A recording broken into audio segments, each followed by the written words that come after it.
I'm going to describe someone, and if this sounds like you, this video might hit a little close to home. You have a solid background in business, you've done everything right, you've climbed into management, you've built a career, maybe you've even ran teams, and yet you feel more trapped than ever. If you're successful on paper, but exhausted in real life, we need to talk. In my 19 years of running a remote cleaning company, I've worked with and mentored a lot of owners stuck in the traditional grind. From the outside, their business looked stable. Behind the scenes, they were exhausted, constantly managing emergencies, sacrificing their personal time, and worrying about what the future held as industries kept shifting. And the pattern was always the same. Their businesses depended entirely on them. If they stepped away, everything slowed down. Seeing that over and over is what led me to focus on building business models that create real freedom instead of burnout. If you're a middle manager or someone with real business experience, you probably feel this pressure too. You're smart enough to see the cracks. Job security isn't what it used to be. Operational demands keep piling up, and you're working long hours just to maintain stability. And at night, your brain doesn't shut off.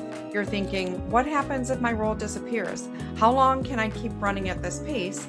And is this really what I want for the next 10 years? The crossroad is really heavy. It creates burnout, anxiety, and a constant craving for balance that your current setup just can't deliver. So my turning point came when I stopped asking how to survive inside the traditional model, and I started asking, how do I design a business that could run remotely with minimal hours?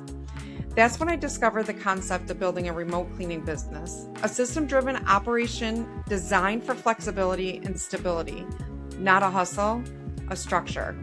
Okay, now stay with me, because the golden nugget that I'm about to share is what separates people who stay stuck from people who actually transition and make a difference. Okay, so first, I had to redefine, what does success look like? What does it look like for me? Instead of chasing bigger workloads, I focused on building systems, documentation, repeatable processes, and remote management tools. The goal wasn't to work harder, it was to make the business less dependent on me. Second, I leaned into strategy over grind. Every decision had to answer one question: does this increase freedom or reduce it? That filter alone changed how I hire, communicate, and structured my operations. So here's the golden nugget. Treat your business like a product you're engineering, not a job you're performing.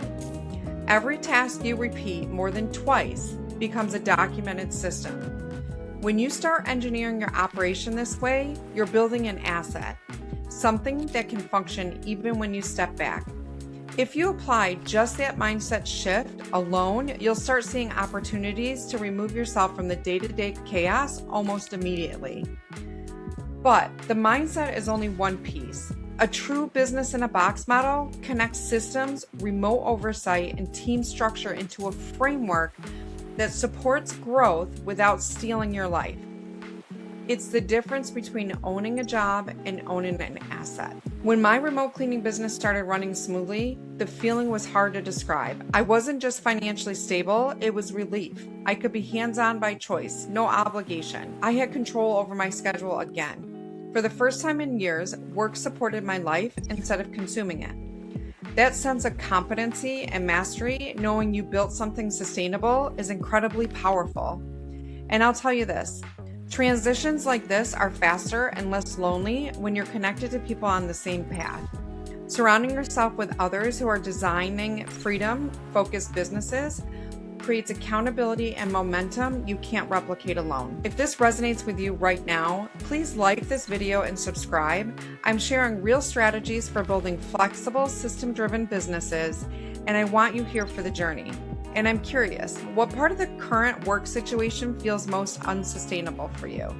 Tell me in the comments. I do read them, and your story might just shape a future video. You don't have to accept burnout as the price of success. There is a path to stability, flexibility, and real ownership.